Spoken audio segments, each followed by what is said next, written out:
That was your first trip to Africa. Yes. And would you want to share with us your feelings before you left? Were you a little bit nervous? Well, yes. Again, was my first trip to the African continent, to Nigeria, and quite frankly, I tell you that people in the States were making me a little bit nervous. They had some misgivings about what I would experience in Africa, and telling me to be careful and this and that. It was a dangerous place, and that I would have some problems there.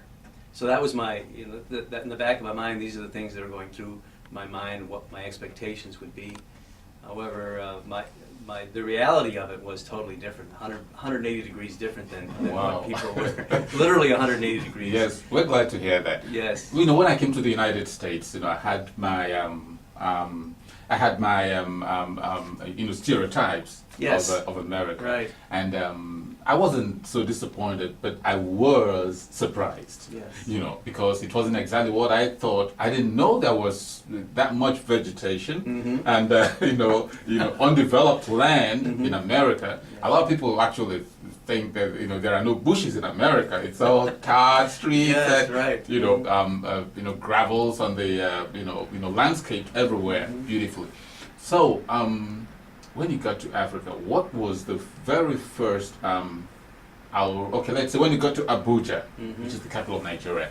What was the most aspect of your stereotype of Africa that was affected? Well, the stereotype that I had in my mind about Africa was that it was all bush.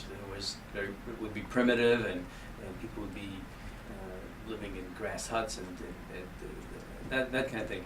And my first impression was, the first thing I noticed was the welcome. Nigerians are very welcoming.